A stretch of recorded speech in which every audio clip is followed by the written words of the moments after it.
causes of conflict between any and all of such groups. To promote the study of political and economic problems and of the causes of religious, philosophical, and racial antagonisms. To promote the full distribution of public information, to obtain access to sources of news not commonly brought together, And to employ such varied sources in the public presentation of accurate, objective, comprehensive news on all matters vitally affecting the community. The Pacifica Mission Statement.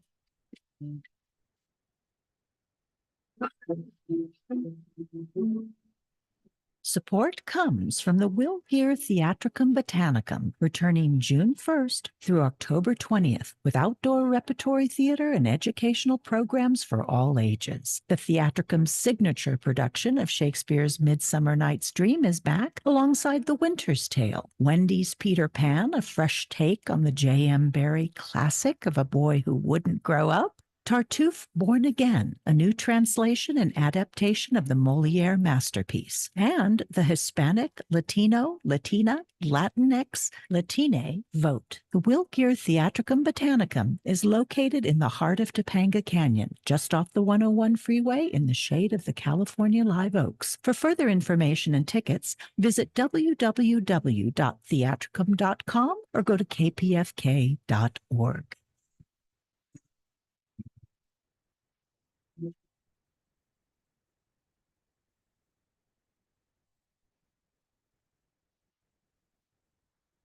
You're listening to KPFK 90.7 FM Los Angeles and streaming across the globe at kpfk.org. Radio powered by the people.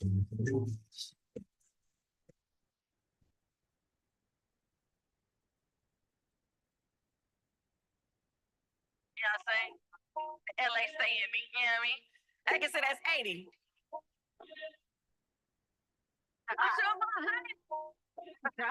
Let's get this money, roll out. Yeah. Married to the game. Fame. Standing for nothing and standing for something, you end up the same. Using this music to push that confusion. The power will prove it. It's the return of the source. You tuned in, that's the thing, of course. It's like I say, like sports. Looking for something that's different. Give you exactly what's missing. It's the return of the source. Bottom of the night, so pound by day. Suited and booty, you know what we doing. You know we ain't coming to play. Surrounded by warriors, the bold and the glorious. Don't really want war with us, big as we buy it, they call us victorious. You be coming for their head spot, train for their headshot, win some new song. Put a heart on South Bronx, home and a hard knocks that I came from.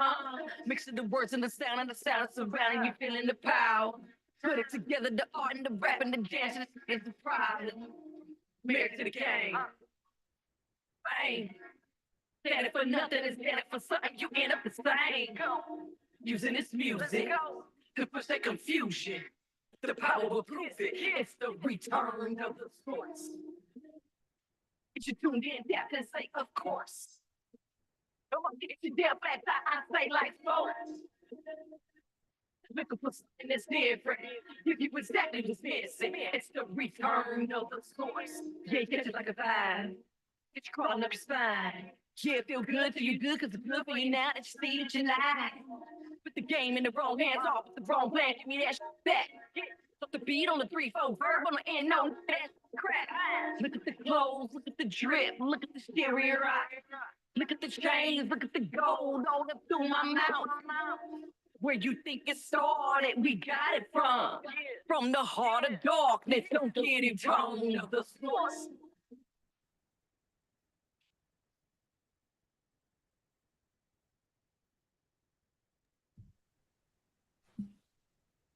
Good morning, good morning, good morning, good morning. 90.7 KPFK. This is your girl, Ife Jai, aka Dr. J. Feeling good, feeling strong this Thursday morning.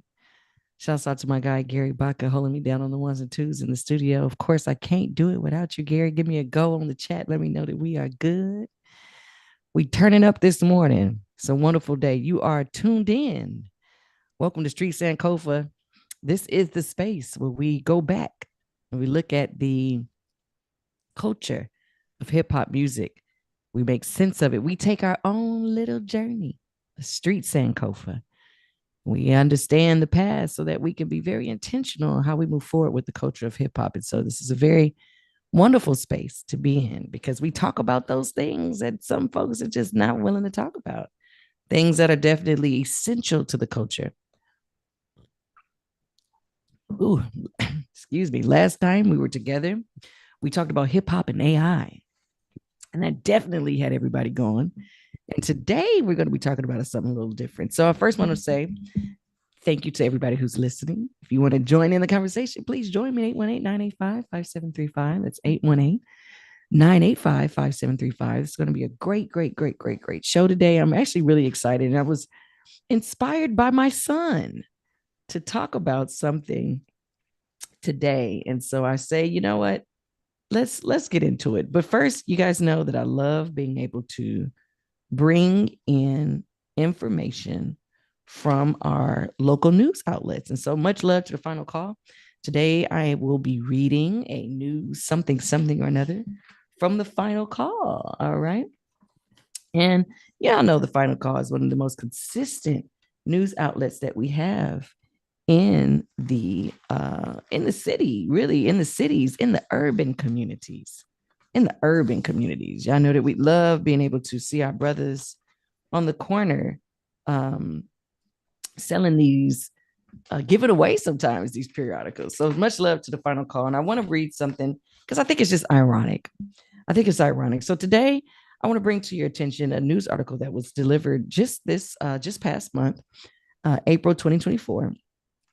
And this is a family who's been fighting for justice for one of their family members. And the family member, just by coincidence, has the name of a local artist that we'll be focusing on today. And his name is Kendrick. And so I want to give you all this. We're focusing on this news article because of the similarities in name, right? Well, we have Kendrick Lamar, which we'll get into a little bit later on. I'm giving you a little heads up what we'll be talking about. But we're going to talk about now the fight for Kendrick. Now, let me tell you who this guy is. So just really quickly, his parents, Jonathan and Jackie Johnson, the disappearance of their 17-year-old son, Kendrick Johnson, who was a devoted student athlete at his Valdosta, Georgia high school. He remains a traumatic memory after the January 11, 2013 discovery of his body in a rolled up wrestling mat in his school's gym one day after he went missing during school hours. Some of y'all might remember this. Excuse me, I'm drinking my tea early this morning. This was a young boy who was basically assaulted at school. His name was Kendrick. He was living down in Georgia. I'll be down in Georgia in just a little while, preparing for the Malcolm X Festival. Georgia, get ready because I'm coming, baby. But this young man going to school is found in his gym in a rolled up mat. Continuing their 11-year demand for transparency and accountability and pushing their case to the federal court, the Johnsons have long sought answers to their decade-long grievance against the school district. Local and state investigators, the federal government, and the local media toward identifying those they believe were responsible for his death. They still don't know who did it. This is crazy. Mrs. Johnson said both she and her husband will fight as long as it takes for the truth to be made known and for the guilty party or parties to be held responsible for their son's disappearance and alleged murder. Now, this is crazy because I remember this story, and I remember it was a wave of things that was happening in Georgia. Matter of fact, Black men were disappearing very commonly. In fact, I don't know if you guys remember this. This is for all my AT aliens. Shouts out to all my Facebook listeners listening in. IFEJIE is the Facebook handle. Please join me if you want. What's interesting is that there's a time also in Georgia where they found a hanging body in Piedmont Park. That's right, I said it. It was a body that was hanging from a tree. And this was not something that was in the 20th century. This was something that was in the 19th century. It was something that just happened not too long ago. So much love to the Johnson family. And I wanted to bring that to you because, hey, as we talk about what we talk about today, I want us to always have some grounding that there's real things going on in this real world. And young Black boys are dying. And people don't necessarily know who did it. They're not being held accountable. And if you can imagine what the family must feel like, justice for Kendrick Johnson is the news of the day. So thank you, Final Call, for that.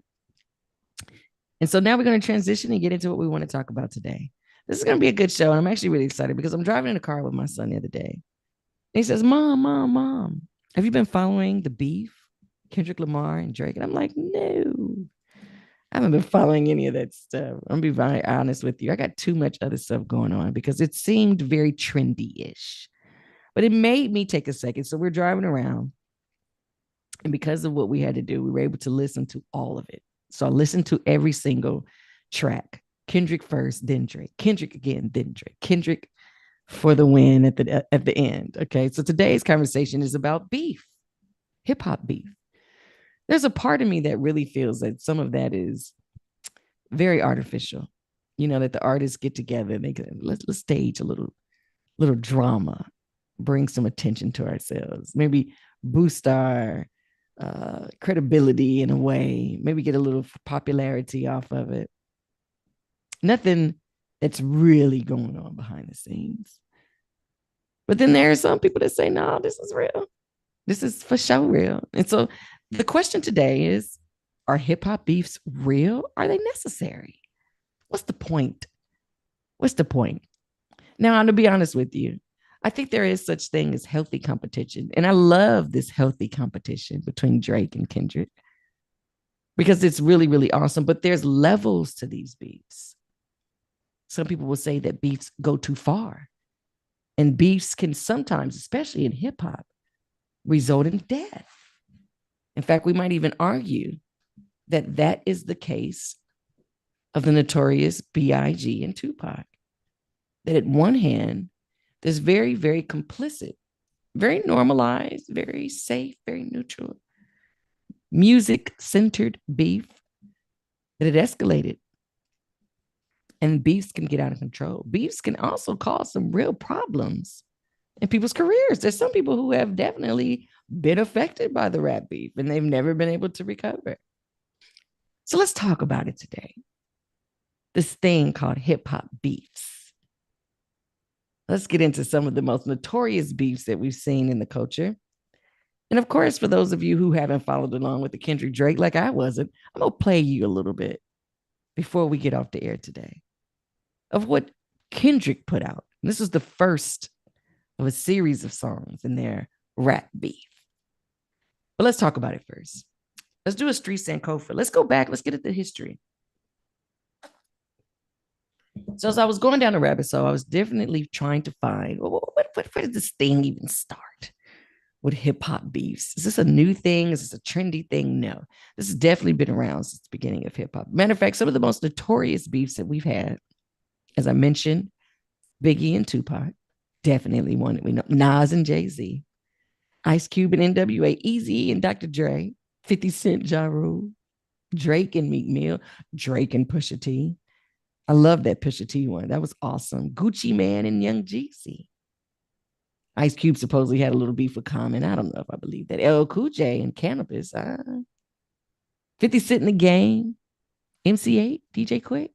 Y'all remember that beat? 50 Cent and Jadakiss. KRS-One and Marley Marl. Nicki Minaj and Remy Ma. I don't know if that was a real beef or not. But they say that the very first beef started with Kool Moe Dee and Busy B. Starsky. Now, I know my folks that are listening in are definitely going to fact check me. And this is the space where we do that. I don't feel a way about it. Correct me if I'm wrong. But this is what they have to offer us. That there's been a series of beefs, but the very first one started with Kool Moe Dee and Busy B. And we're going to play a little bit of some of these old school beefs just so y'all can see the growth of how the culture has transitioned into rap beefs becoming really real. But since the birth of hip hop, rap beefs have been a part of the culture. We call it lyrical combat, right? Lyrical combat between MCs is one of the defining aspects of rap music as a test of skill. In the embryonic stages of MCing, in the very beginning of MCing, the battles took place in ciphers, in clubs, and later on records, where people, they would take on lives of their own once they put it on wax. Whether in music or today in social media platforms, these beefs can change the perception of an artist by the audience overnight. I'm telling y'all. Somebody gets clowned in a beef and you're never looking at them the same. And as I mentioned in 1981 in NYC, what up, New York? I was just looking at some spots for Airbnb. I'm trying to get up there right now, but we'll see. But when in 1981, New York, you got Kumo D, you got Busy B Starsky. Okay. Now, what ends up happening is Busy B, he's earned a reputation as a party rapper, and he knew how to really work the crowd. And he came on stage and did his usual routine at a Harlem World Christmas celebration and threw some shade at Kumo D and others during the set. And saying he could not be defeated. You know, I'm the best in the place to be, and ain't nobody better than Busy B. That was a freestyle, by the way. Busy B was in for a surprise, and Kumo D, a member of the Treacherous Three, took the stage and let loose one of the most lethal diss verses ever. Now, I tried to find a version of this to play for you guys, and I'm going to be very honest. It had just way too much cursing, and I learned my lesson last time. I had something from KRS-One, and we just were bleep, bleep, bleeping all up on KPFK.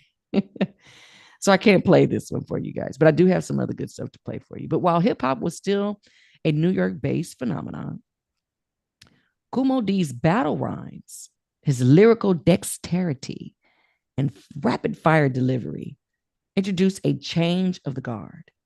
And his motif of emceeing and dissing rappers would have an undeniable influence on the next generation of MCs. People were like, what? Did you just hear what Kumo D said about Busy B Starsky live on this stage in 1981 at a hip hop show? As rap music evolved, though, rap beefs began to take a new life and became more of a thing of the culture. Another infamous rap beef was between two boroughs. Now, y'all know when we talk about boroughs, Brooklyn, Bronx, Queens, and two stables consisting of South Bronx Boogie Down Productions. This is two crews featuring KRS-One and DJ Red Alert, and Marley Marl's and Mr. Magic's Juice Crew, representing Queensbridge. So the Bronx, the Boogie Down versus Queens. The feud stemmed from the Boogie Down production playing this song called Success is the Word. They played this song for Mr. Magic, and he thought the song was whack, which meant that the song wasn't going to get any play on the radio station WBLS at the time. And this was the most popular radio station at the time in New York City. Shortly after that, Marley Marl and MC Shan's track, The Bridge, was released in late 1985. And the Boogie Down Productions claimed that the song credited Queens as the birthplace of hip hop. Oh, snap. No, they didn't. In response, KRS-One and the Boogie Down Productions released South Bronx, setting the record straight on the real birthplace of hip hop. Y'all heard that song, Soft Bronx, Soft Bronx. And although MC Shan would answer with this later track, Kill That Noise, the Boogie Down Productions, The Bridge Is Over, proved to be the nail in the coffin. And years later, both sides would reconcile and work together on several projects. But for a second, everybody was trying to make claim with who started the rap, what borough started the culture. Now we all know and we all accept the Bronx, that hip hop started in the Bronx, right? But there was a moment where the folks from Queens was trying to take claim for it. And they created this song called The Bridge. And I got a little bit of that that I can play for you today. So let's get into clip one. This is MC Sham and a little bit of a taste of his original diss track, The Bridge.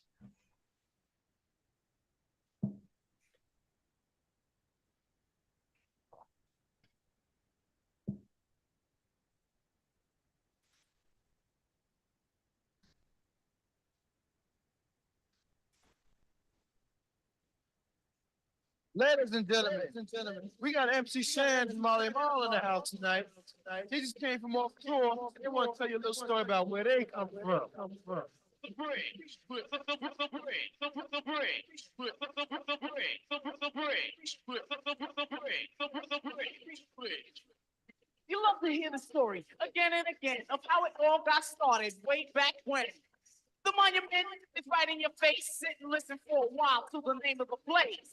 The bridge, the bridge, the bridge, the bridge, the bridge, the bridge, the bridge, the bridge, the bridge, the bridge, the bridge, the bridge, the bridge, the bridge. Hip hop was set out in the dark. They used to do it out in the park. Every place they said his name, it rang in alarms. Otherwise known as me, T-Tom. A brother who's known for his rap, Jappy Jack. Larry last, third, least not last. A cool brother by the name of Gas. They brothers made you get loose. They was down with the brother called Cousin Bruce. They used to jam in the center. You had to pay so you could enter. Go to the door, get frisk, just in order to get in. And if you wasn't from this town, then you couldn't fight and win. But every time they had a jam, they couldn't get no beats. So that's why the jams out there in the park, they had to seize, cause you was in the bridge, the bridge, the bridge, the bridge, the bridge, the bridge, the bridge, the bridge, the bridge. Why don't you rise up, show all the people in the place that you are bright? Oh, I love that. The bridge, the bridge. And again, this is the first kind of wave. This is the beginnings of beef in hip hop. One of the most famous, of course, the very first beef they say is between Kumo D and Busy Bee Starsky, which I can't play because it got way too much. I'll be beep, beep, beep, beep, beep, beep. Just the beginning of it along how Busy Bee goes on stage. He just rips a hole in Kumo D from the very beginning. So we can't play that, but we can play this one. This is a notorious one between the Boogie Down Productions and the crew that was representing Queensbridge, Mr. Magic's Juice Crew. They played the song Success is the Word for Mr. Magic. Mr. Magic said this song is whack. And it started a little bit of beef. Plus, they were going back and forth on who was the pioneer of the culture. Was it the Bronx? Was it the Queens? And of course, we know that it was definitely the Bronx. And so in response, we get another piece of music that comes out. And I want to say this is clip 2, Gary. Let's get into this one.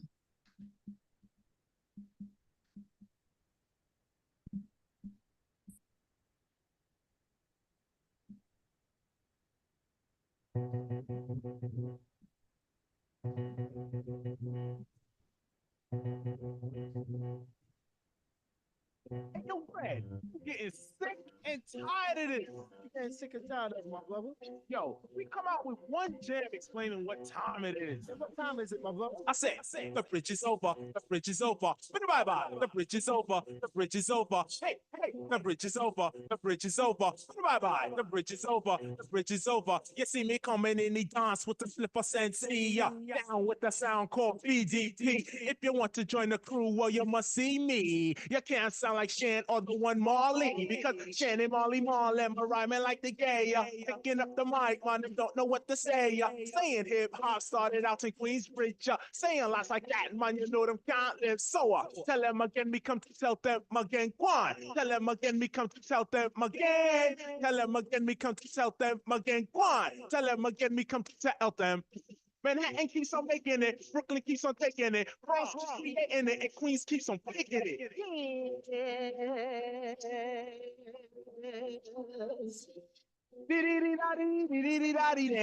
Oh, you sucker MC, won't you please come out to play? Guys, here's an example of KRS1 Bo. Here's an example of KRS1. They wish the best to beat the key, but they cannot. They must be on the jock of who? DJ Scholar Rock. Guys, we don't complain. Now do we play the game of favorites? Boogie Down Production come in 3 different flavors. Pick any tip for the flavor that you savor. Mr. Magic Mike wish to come and try to save you, but instead of helping you out, he want the same thing I gave you. I finally figured it out. Magic Mouth the tooth for sucking. Saying Shantae is only good for steady. Shannon Molly Mall is really only bluffing. Like Dougie Fresh said, I tell you now you ain't nothing. Compared to Red Alert and Kids and Boogie Down Production. Say ease and I'm on, I miss the ease and I'm on. The KRS1, you know what I'm trying to understand. Been moving over there and then been moving over here. The name of this routine is called Live at Union Square. Square, square, square. Ooh, what's the matter with your MC Molly Mall? Don't you know that he's out of touch? What's the matter with your DJ MC Shan? On the wheels of steel mauling suck. You better change what comes out your speaker. You better off talking about your whack boomer speaker. Once created hip hop queens will only get dropped. You still telling lies to me. Everybody's talking about the Juice Crew funny, but you're still telling lies to me. That's it. No more battling. Been taken out. Boogie Down Productions. Slain in 87. Yes.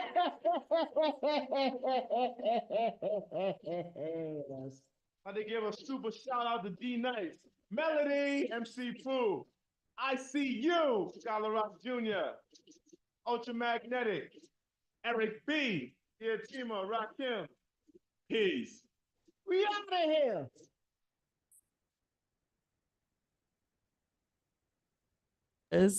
That was the response. That was the response. I think that was awesome. That's a classic song too. As soon as the beat drops, like dun, dun, dun, dun, dun, dun, dun, dun, I said, "Oh snap!" This is STReeT SANKoFA. We're taking a journey looking at the history of rap beats. Join the conversation 818-985-5735. Again, that's 818-985-5735. And thanks to everybody who are already subscribers to the station. Y'all know it's because of your support that we're able to talk that we like to talk. You know, we love to be able to do the things that we want to do. And it's because of the power of the people being able to say KPFK is our space. So if you haven't been a subscriber, I want you to think about becoming a subscriber because, yeah, we get to do really cool things on this radio station, like talk about the history of hip hop beef. This is your girl, Ife Jai, aka Dr. J, and I am so excited to be here with you on this Thursday morning. You guys know that we are here every Thursday, first and second Thursdays of the month at 7 a.m. right here on 90.7 KPFK. It's a joy and a blessing to do this work, man. And so we're getting into it. My son took me on a journey, a musical journey. He sat me down. It's my 12-year-old. He sat me down. He says, "Mom, you have to listen to this beef. You got to listen to it." You know, and shouts out to, what's my other guy? Chris Brown and Quavo. You know, that's hilarious. And I have to admit, I don't think I realized how much of a Chris Brown fan I really am. You know, until I see him do his thing. And Chris Brown is no rapper. He's totally an R&B singer, but he really got into this rap beef with Quavo. And I dare say he kind of represented. And to the point of the beef, you know, hip hop beef sometimes can be very detrimental to people's careers. It could change the way you think of your favorite artist, or it can really emphasize why you think your artist is the best on the block and why you rock with who you rock with. So as we continue down this journey, we just heard a word from one of the pioneering rap beefs, if you will, between those that were representing Queensbridge. They produced the song The Bridge, claiming that hip hop kind of started in Queens. And then you see this huge response from those that were from the Bronx that said, absolutely not. Hip hop started right here in the South Bronx. And you heard the KRS1 infamous song, The Bridge Is Over. And after that, it was shut down. I mean, it really literally was shut down. But a lot of people had responses to this song. Not only KRS1, they had another guy named MC Mitski. He did a song called Brooklyn Blew Up the Bridge. So Brooklyn got into the conversation, you know. And there was another one, Kill That Noise, you know. It was just a very interesting time. And it was cool. It was peaceful. But nowadays you have artists that get into making an album and they get a lot of friends and they get a lot of people that are guest appearing on their songs. And sometimes you only get to see a little bit of these artists. But what we recognize is that when these beefs were going on back in the day, I mean, doggone it, the bridge had like 67 or something bars in it. It was like 7 minutes long. So the old school rap beefs definitely went all the way in. So let's get into another one. Again, this is STReeT SANKoFA. You tuned in 90.7 KPFK. We're taking a journey today, y'all. We're talking about hip hop rap beefs. Do we like them? Do we love them? Are they real? Are they not? Are they media attempts? Are they genuinely, you know, are they genuine spaces where artists are really airing out some dirty laundry on each other, but doing it in a safe way? I don't know. But let's get into another moment. There was another moment by Roxanne Shante. I know I can't talk about certain things without talking about my ladies. Now, she is a pioneering rapper from Queensbridge, no doubt. And some people say that she is grossly underrated for her contributions to the culture. And I would have to agree with that. At first, Roxanne was a teenage rap sensation. She became known for her ferocious battle rhymes. She took the opportunity to use this group. There was this rock group called UTFOs. They had a song called Shantae, Roxanne, Roxanne. And she took that song as a jumpstart for her career, realizing that rap beefs could galvanize an audience and garner a rapper recognition. And so at 14, she dropped this song that Marley Marl produced called Roxanne's Revenge. And it became instantly a bona fide hit.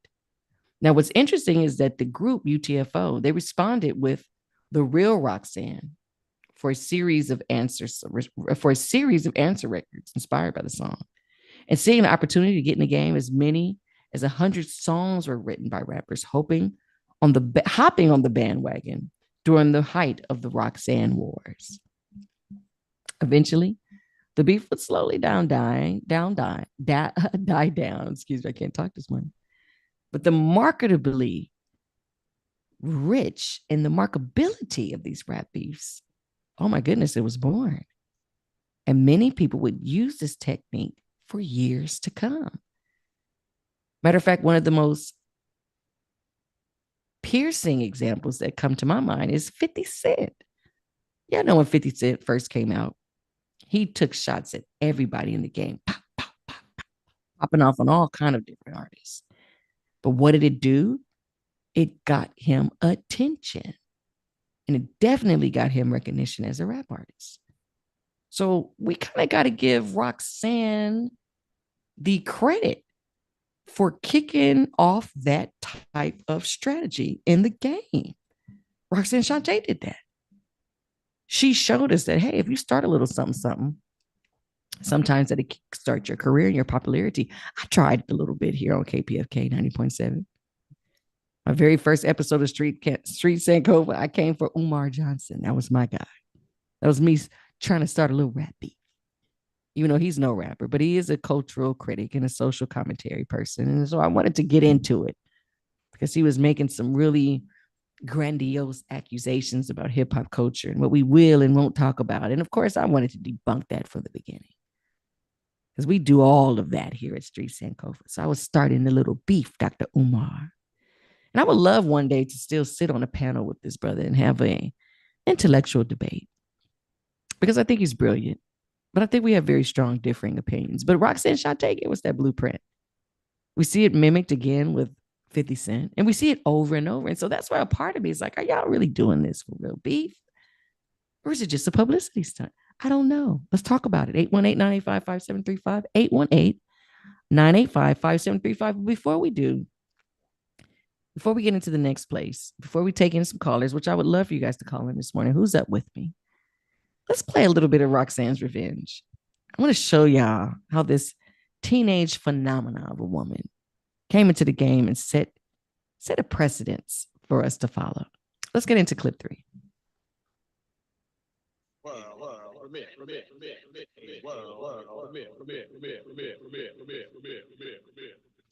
Video Music Box continues with one of the hottest lady rappers on the music scene. Here's Roxanne Shante and Roxanne's Revenge.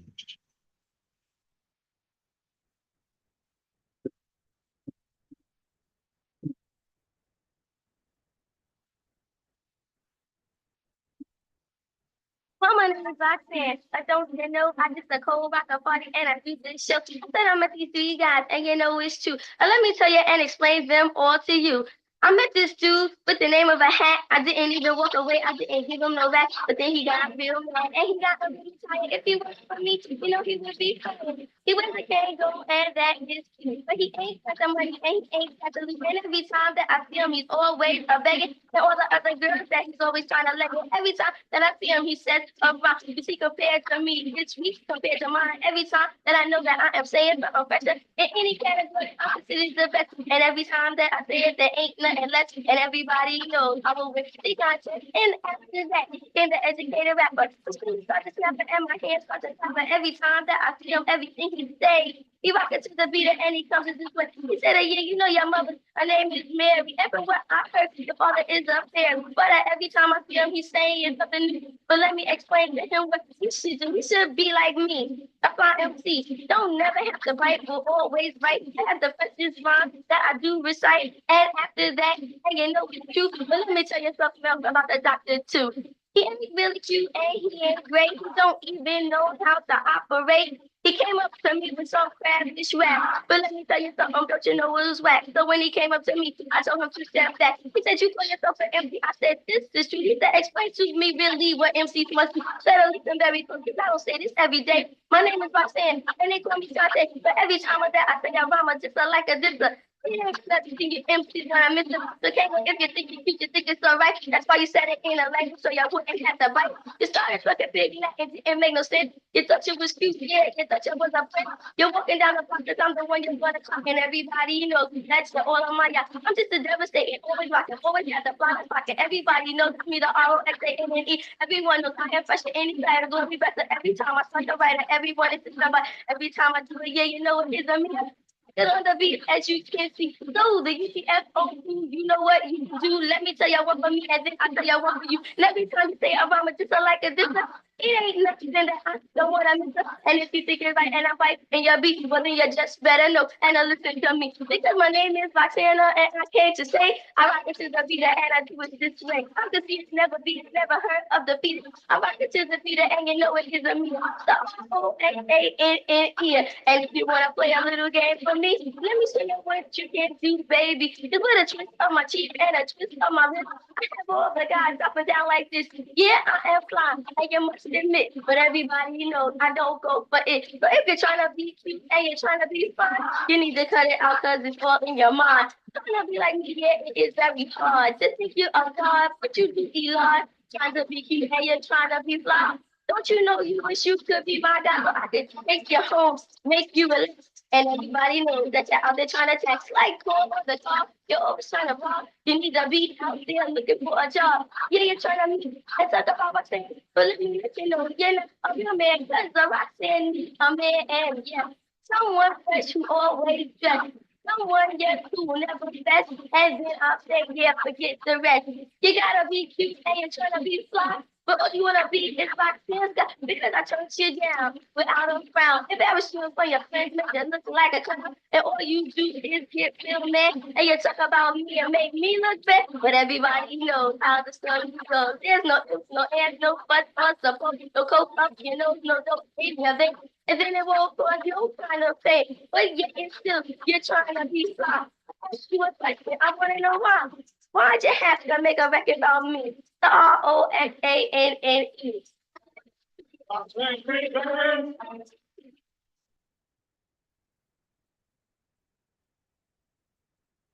We just love stuff like that, don't we? Roxanne, Roxanne. Now, let me tell you what's really true about this. And I want to take a moment just to shout out the history and female rappers. And then at one point, I might just do that. Now, some of my sisters don't like being called female rappers. We just like being called artists, rappers, MCs. But just the history of looking at where women have been and where women are going. It's an interesting story. And so we might even take a journey on that one day. Maybe we'll do that next time. But listen to Shantae. Listen to Roxanne Shantae. First off, she sounds young. Gary says she's like a little teenager, like a little baby. My name is Roxanne Shante. There's something very sweet and innocent about that, right? But she's gangster with it. She comes with some real lyrical skills and some real bars, and she's representing her city. She's representing the Queens, right? But she definitely kicks off what they call the Roxanne Wars. And so many different people joined into this moment with her. But I love Roxanne Shante. And I think that there's a really cool documentary that they put out finally to talk about her life. And yeah, we gotta give space. We gotta give a shout out. We gotta give special love to Roxanne Shante, because Roxanne Shante is definitely one of those women pioneers in the culture. Now, as I mentioned, rap beefs. This is the topic of the day. Sometimes they can be so intense that they could change the way that you think of the artist. Sometimes they have just social consequences. Oh, I don't rock with him no more. He got killed on that and that rap beef. But sometimes it leads to things when they go too far. And one of the best examples of how rap beef can have real life consequences was the so-called East Coast, West Coast beef. So you see the beef with the Queensbridge and the Boogie Down Productions, right? And then years later, we have this somewhat, I would argue, manufactured beef.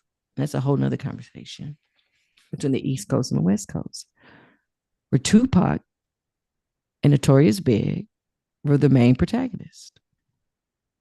Now, what's interesting is that they were once friends as they were coming up in the rap game.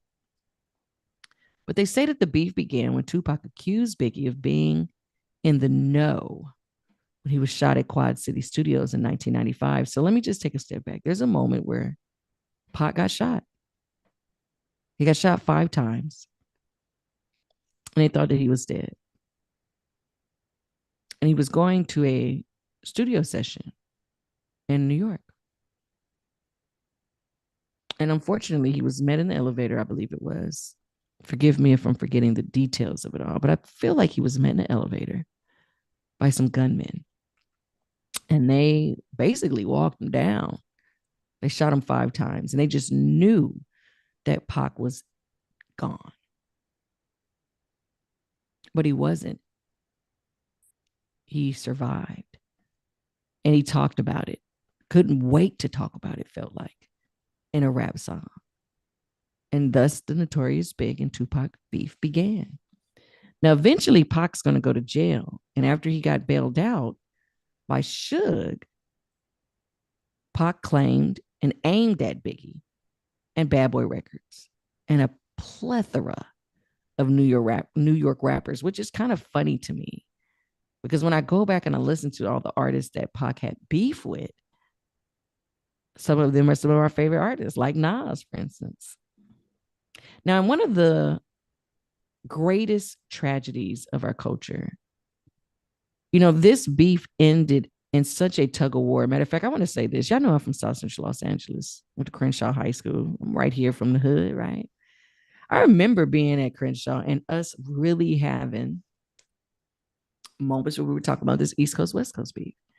In fact, being from the city of Los Angeles, we were very loyal to the West Coast. We didn't listen to East Coast rap at all. I mean, at all.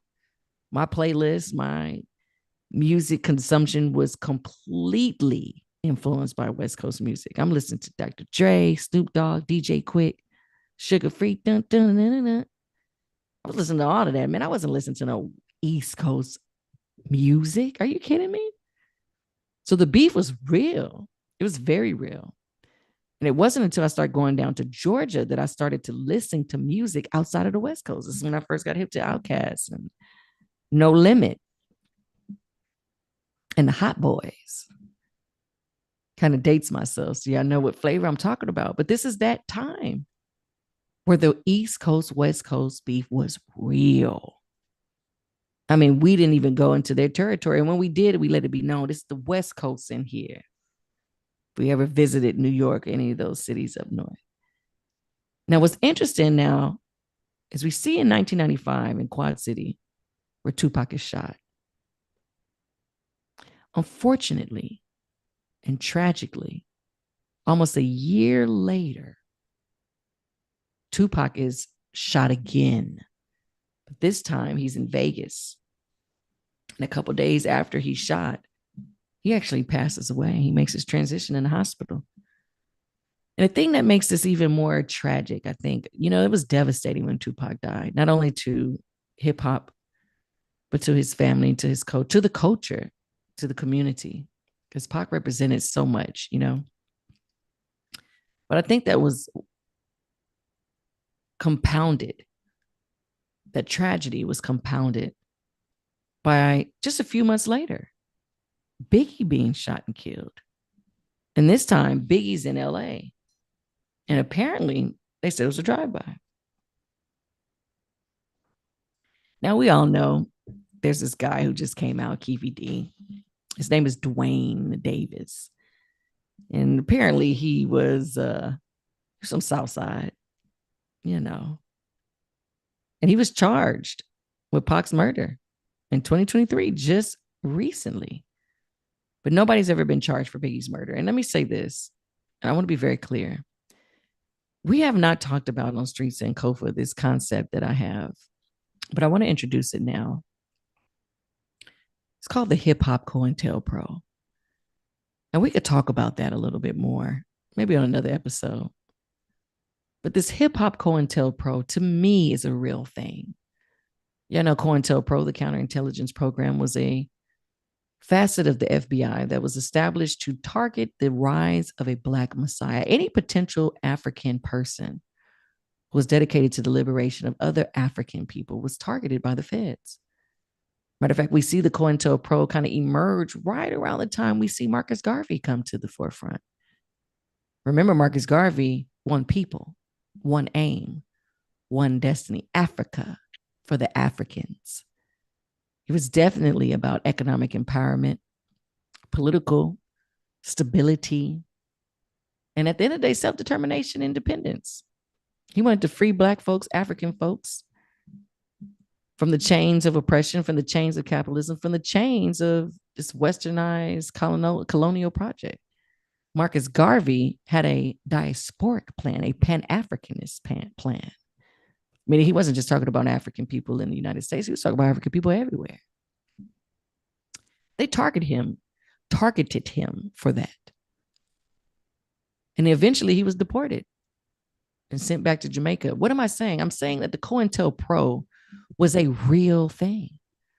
We see their ugly hand later on when we look at the US organization.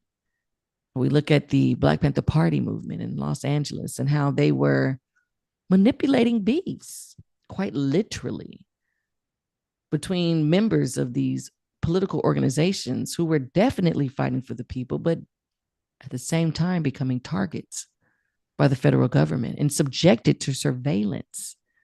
And again, gross manipulation. Now, see, there was a moment where we didn't think this was real.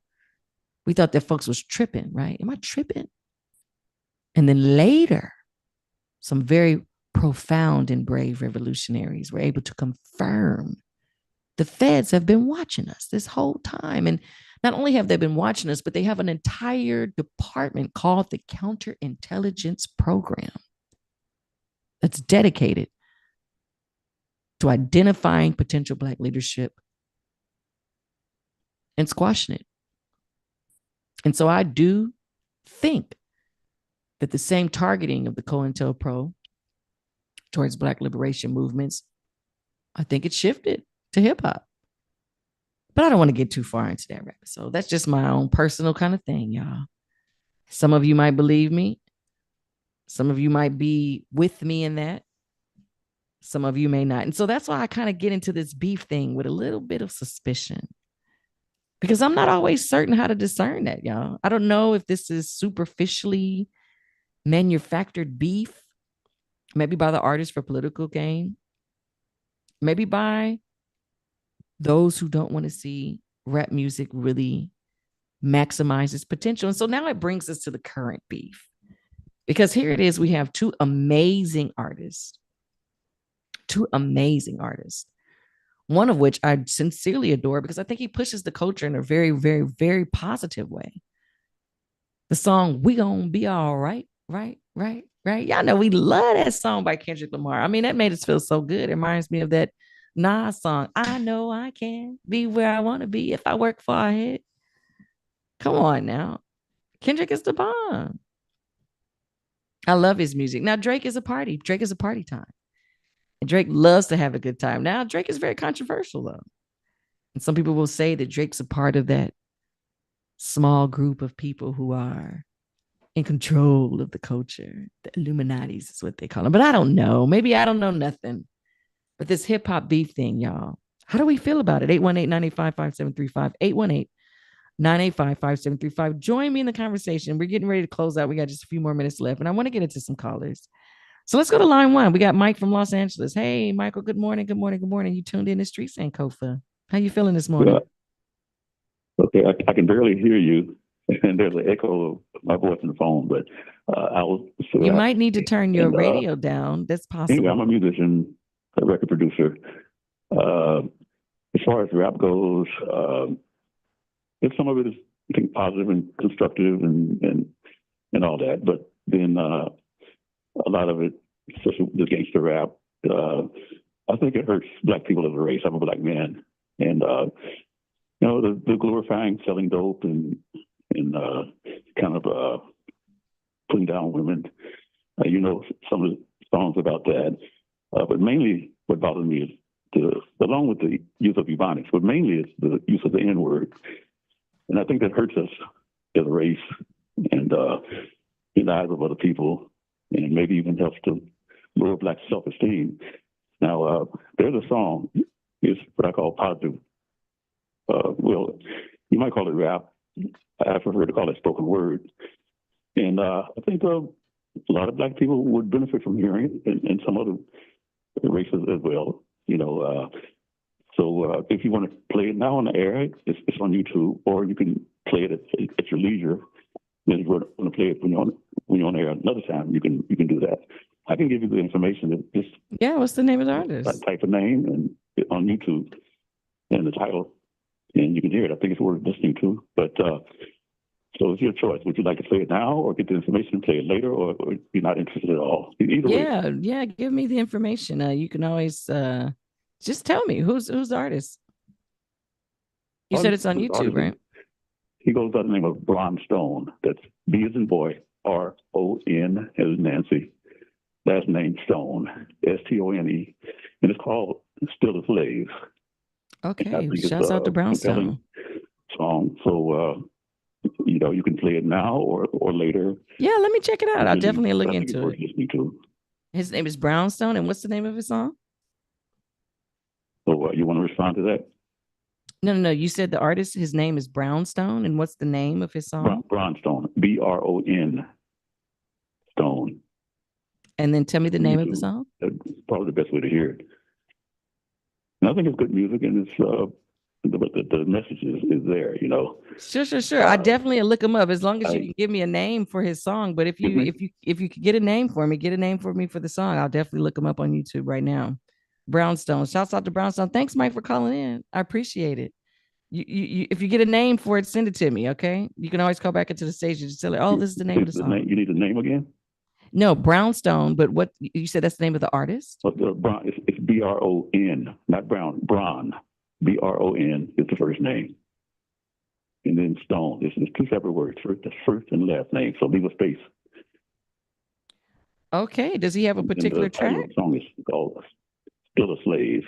Still a Slave. Okay, we'll check it out. Thanks for calling in, Mike. We appreciate you. This is 90.7 KPFK. You are tuned in to STReeT SANKoFA with your girl, Ife Jai, a.k.a. Dr. J. And we're doing a journey today talking about hip-hop beats. My son sat me down and made me listen. Mom, how dare you? How dare you not know? How dare you not know what's going on between Kendrick and Drake? And I felt away.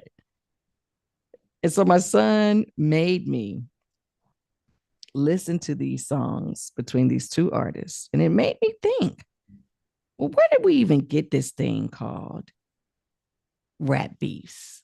And where do these things come from? And there's some good and there's some bad and some ugly to it. One of the consequences that we might face is that an artist might lose his cred. At the extreme, artists might lose their life. But I still don't necessarily think that that's just a result of rap beef. I still think that there's something fishy about the Tupac Biggie beef, right? I think there's some manipulation in there. But I'm not going to get too far into that. Let's go to Erica from LA. Good morning, Erica. You tuned in. STReeT SANKoFA with your girl. How you feeling this morning? Good morning, Ife. I get so much out of your show. Thank you so much. Awesome. So interested in this hip hop COINTELPRO. Wow, that is deep. A little bit of a different subject because I've been learning about your show. I'm wondering if you heard this new song, if that's what it's called, but it's by a rapper named Macklemore, and it's called Hens Hall, and it's uplifting the student protest to end the genocide that's happening in Palestine. And when I heard it, I thought of you because I thought, oh, I think this is what Ife is talking about, hip hop talking about truth. And I love it. I'm looking at it now on YouTube. The voiceless and empowering the people. So I just wanted to throw that out there. Thank you. I appreciate that, Erica. You know what? I'm looking at it right now. I'm going to listen to this. You guys are giving me a playlist, and I appreciate you too, Mike, for giving me some stuff to listen to. I'm definitely going to check this out. I know Macklemore's music. I'm familiar with him, and I'm actually inspired that he would talk about something very, very controversial, because let me say this too. Sometimes artists take a risk when they do that, especially with this particular topic. So much love to Macklemore. I am definitely going to screenshot this. I'm going to check this out on my way to work. Thanks, Erica from LA. And I appreciate you tuning in. This is, again, 90.7 KPFK. This is the space where we talk about hip hop. And I'm okay with talking about things that are somewhat uncomfortable. Sometimes we don't necessarily agree within the hip hop community, and that's all right. Just because we might have differing opinions doesn't mean I don't have to like you as a person. And that's the whole kind of premise of the beef, right? There's such a thing as having a intellectual debate. There's such a thing as agreeing to disagree. There's such a thing with being able to be in the space with people and still think differently and feel differently. But we can still go to the table and break bread together. And I think that's a beautiful thing. Okay. Now, I only have a few minutes left, and I want to give you just a clip before I go to Danny from Venice. I want to give you just a little clip of Kendrick Lamar before we leave. Okay. Well, maybe let's do it the other way around. Let's go to Danny from Venice first, and then we'll end the show on Kendrick. Okay. Let's do that like that. Danny, you there? Yeah. Can you hear me? I can hear you. Wonderful. Welcome to STReeT SANKoFA. Thanks for calling in. Tell me, what do you think about this thing, this hip hop beef thing? Okay. Well, I was pretty much following the whole Kendrick and Drake thing, but I wanted to first say real quick, because you kept mentioning about the funniness around Pac and Biggie. There's a very good book, I don't know if you've read it yet, FBI War on Tupac and Other Black Leaders, that really goes into COINTELPRO and how it ended up affecting that, and kind of, how COINTELPRO tried to accentuate the East-West beef. There's a lot of research in there, a lot of primary documents. Yeah. Still theory. I haven't read that book, but I've definitely read other things that made me say, nah, I'm not tripping, because these other folks have saw the same thing. So I'm glad that somebody's done a actual formal book on it, because there's still something that needs to be said about it. It's called FBI. I think I will. And Other Black Leaders, and Love it's that. by John Potash. Okay. I actually heard about it on KPFK a long time ago, and it goes into some specifics about Haitian Jack and a lot of people in Tupac. Yeah. And who did you say it was by? John Potash. John. Okay. And then as far as this beef, and somebody was saying, intellectual conversation, I think Kendrick would have loved to have had an intellectual debate. And I don't think that Drake would have been up for that. I think that all the trickiness and games would have been there. So maybe that's why he had to go there. I really am wondering if there's real receipts behind what Kendrick was saying about Drake, because it's very deep what he was saying. Right. No doubt. And I'm with you, man. I just screenshot you. Listen, I appreciate the callers. You guys are amazing. The type of information that you're giving me. I got books, I got music to listen to, because listen, at the end of the day, there's some of us. Thanks again for calling in, Danny. I really appreciate your commentary. At the end of the day, we have to be very intentional about this culture, y'all. And some of that means that we need to do some research. People are just be saying anything sometimes. This is why I kind of come for Umar Johnson. This is why I get my beef with Umar Johnson, because I don't think that he does the research. I think that he just kind of talks. But before I end the show, I just want to thank everybody for calling in. This is STReeT SANKoFA. This is the place where we talk about topics within hip hop culture that are very pivotal and powerful. And today's episode, we focus on rap beats. So I want to leave you with this as we kind of taper off for the day. Kendrick Lamar versus Drake. This is Kendrick. This is the first of the diss songs. I love y'all. I'll see y'all next time. Happy Thursday. This is your girl, Ife Jai. Thanks, Gary. I appreciate you. Let's go ahead and play the song and we'll close out the show. I'll see you guys next time. Love you. Bye. Well, pathetic master manipulator, I can smell the tails on you now. You're not a rap artist, you're a scam artist with the hopes of being accepted. Tommy Hilfiger stood out, but FUBU never had been your collection. I make music that electrify 'em. You make music that pacify 'em. I can double down on that line, but spare you this time. That's random acts of kindness. Know you're a master manipulator and habitual liar too. But don't tell no lie about me, and I won't tell truths about you.